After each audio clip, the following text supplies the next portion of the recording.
Mr. Vice President, before you go, many, many thanks for, one, honoring me by being here and helping celebrate this great occasion. And we want to thank you for all of your public service and your great life in the United States Senate. You're known for your work in foreign relations, where you work so hard to bring about world peace and be an advocate there, for your work on the Judiciary Committee and creating legislation that put more cops on the beat, and as the architect of the violence against women legislation. And one of the many things came out of that, including a hotline that if you felt that you were in danger, you knew the government was on your side and at your fingertips. And since we passed the legislation sponsored and created by the Vice President, 1 million women have used that hotline. That 1 million women. So thank you very, very, very much.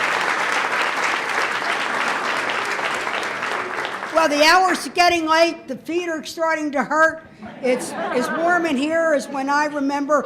But boy, do I love being back in the House of Representatives.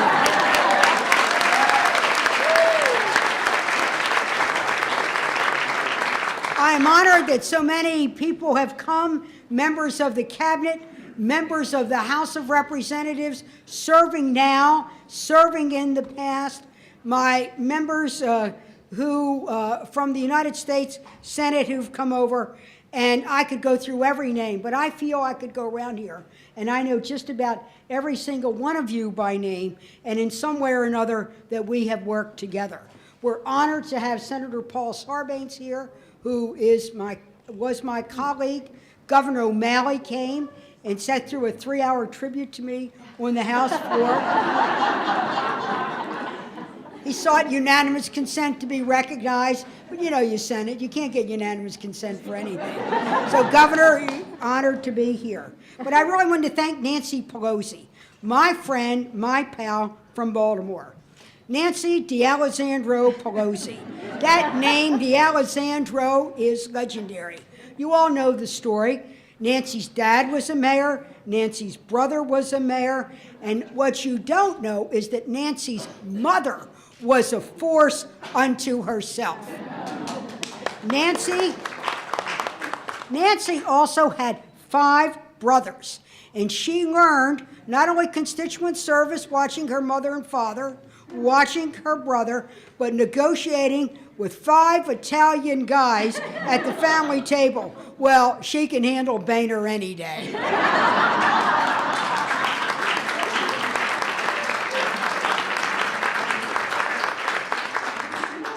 It was a wonderful family, and I could speak so extensively about that. We both went to a Catholic girls' school called the Institute of Notre Dame, and there we learned. Let's hear it. And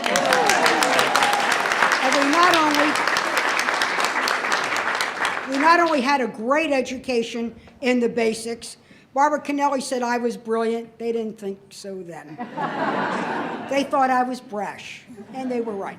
But it was also the emphasis on leadership and on development and in speaking up and in speaking out.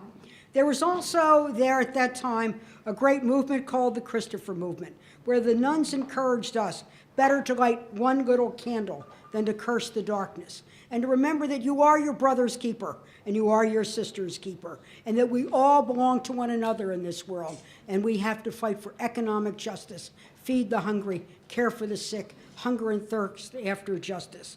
And at that school, it didn't matter if you were the mayor's daughter or a grocer's daughter. What mattered what you were going to do, and we did so much. Look at Nancy, met Paul at a mixer at Georgetown, moved to California.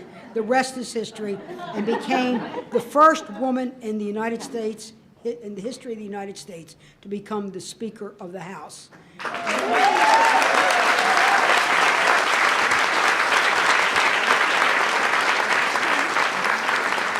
And Nancy, we couldn't have passed the Lilly Ledbetter bill in the House unless you had started it here. We couldn't have passed we couldn't have passed the Lilly Ledbetter bill in the Senate, and we couldn't have passed health care reform unless you would start it in the House. So everything you do in every way for your enduring friendship and your untiring leadership, I'm going to give you a round of applause. I'm so grateful that the men of the Maryland delegation have come. Let's give a shout out for these great guys.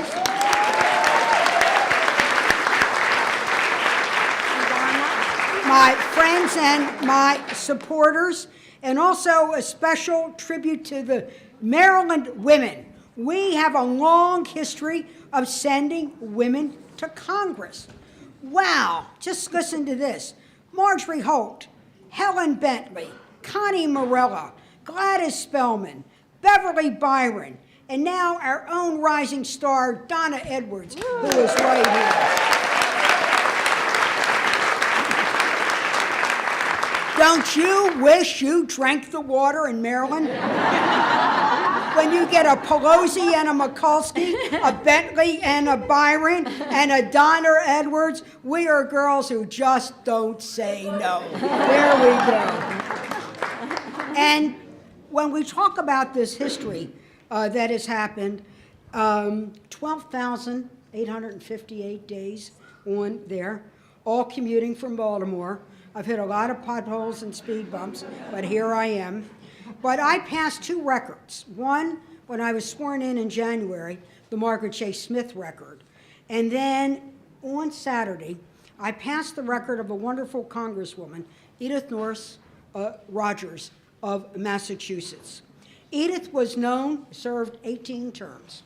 She took her husband's seat when he passed away in the mid-1920s, and she took his seat and served until 1960. She passed away 3 days before her primary, in which she would have been elected for a 19th term. She was known for her devotion to constituent service and to veterans. She was the author of the GI Bill Act. She created the waves. She created the WACs, and was just outstanding. So for me, when I look at Margaret Chase Smith, and when I look at Edith Norris Rogers, what incredible people. They were hardy, resilient, both Republican, but you know what? We have a lot in common. They were known for their devotion to constituent service, which I hope I always have.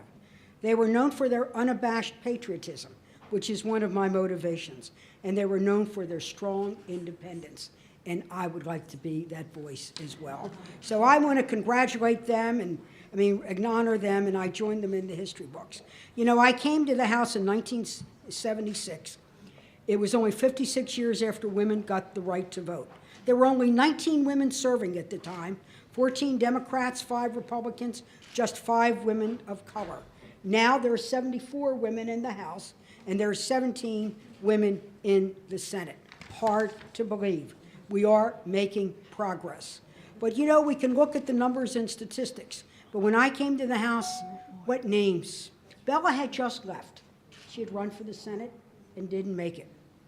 But there were names like Pat Schroeder, Barbara Jordan, Yvonne Brayworth Burke, Shirley Chisholm. Then others came after that.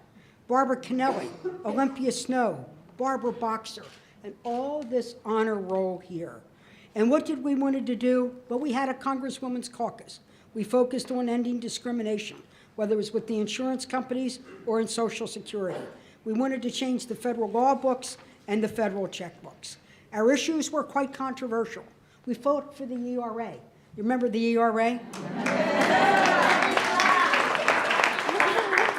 We fought that women would be included and respected in the military. It was Jimmy Carter who sent the first women to West Point, the Naval Academy and the Air Force Academy. We wanted to end discrimination, and we wanted to start first with Social Security and Medicare, because if government isn't a model, then who can? And then there were our good friends, the insurance companies. Oh, let's hear it for those insurance companies. Well, they again discriminated in it. So we fought on the issues, and we fought hard.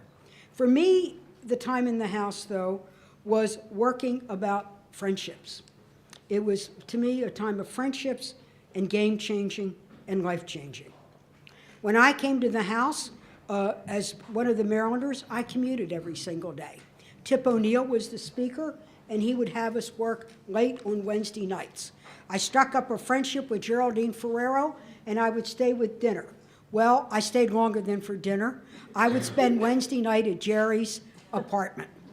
And we became pals, and her daughter Laura is with us today, and her family sends love here.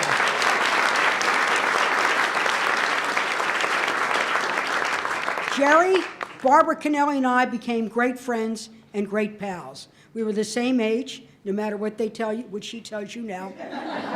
We both went to the same kind of Catholic girls' schools, and we both wanted to work together.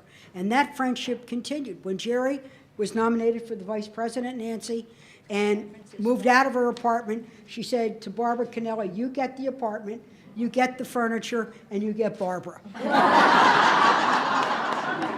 And that friendship has continued, and I hope that it will continue forever. But there was also another game-changing time. And that game-changing and life-changing was the Congresswoman's Caucus, when Liz Holtzman got us all together in the late 1970s, when there was starvation in Cambodia. There were refugee camps, and people were dying. And Liz Holtzman said, tell me, do you think we could go and save the children? And the congresswomen at that time got an Air Force plane, and we got on, and it didn't matter what party we were from. It mattered that we wanted to save the children. It was Lindy Boggs. It was Millie Fenwick. It was Olympia Snow. It was Peggy Heckler. It was Pat Schroeder. It was Barbara Mikulski, and off we went. And we remember, Lindy, we were in those refugee camps, and we saw starvation, and we saw the effects of genocide. And then when we were in a camp called Catholic Relief Camp, and Lindy was there with me, because we chose the Catholic Relief Camp, we wanted to see what they were doing. And we sat in a circle, and there were little girls and boys sitting around, and a little girl sat next to me, and I turned to her, and I heard her story. She had been taken out of her mother's arms, put in a truck, taken to a forced labor camp, but managed to escape and make her way to the Sakeo refugee camp. And I turned to her and said, what can I do for you? And she said, take me with you.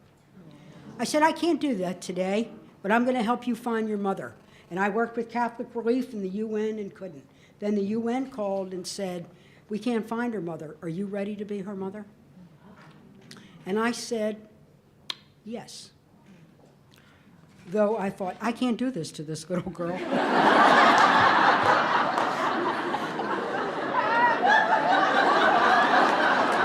She's already been through enough. So I reached out to the Cambodian Heritage Society, and we found her a real home and a real mother and father. And I'm happy to say she's here in the United States, lives in Waldorf, Maryland, married to a man in the building trades, has 4 children, and she takes her birthday from the day that she landed at Baltimore Washington Airport. And with me at that airport was now Ambassador Wendy Sherman, who worked for me as my chief of staff then. And she was the one that I called and said, Wendy, I think I'm going to be a mother. And she said, oh, God. There are many stories that I could tell about my time, but I will always be grateful that a congresswoman named Holtzman and a group called the Congresswomen's Caucus got on an airplane to save the children. Maybe that's what we need to think more of, where it didn't matter what party you were. It mattered that you wanted to save the children. So now let me conclude as when I began.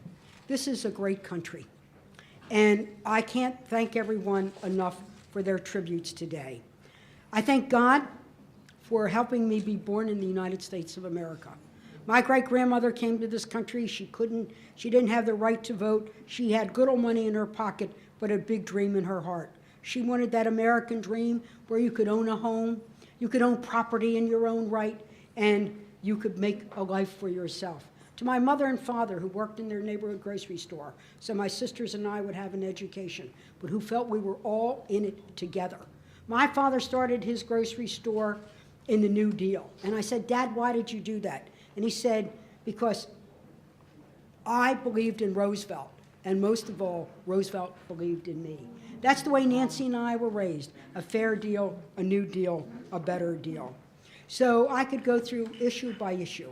But I also want to thank all of those people who made it possible. You don't get to be a me without a whole lot of we.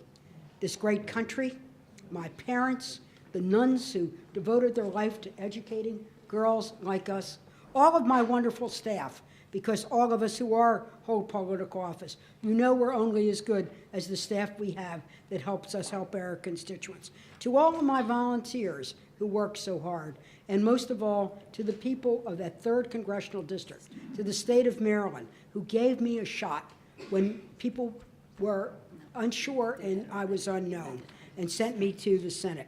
So let me conclude by saying this. Deep in my heart, I'm still that Congresswoman from the 3rd Congressional District. I'm still a fighter, and I'm still a reformer. I'm still that young girl in that blue jumper who went to IND with the mayor's daughter.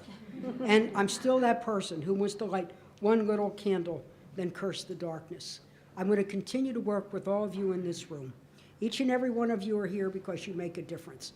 Let's continue to work together to make change, and may the force be with us.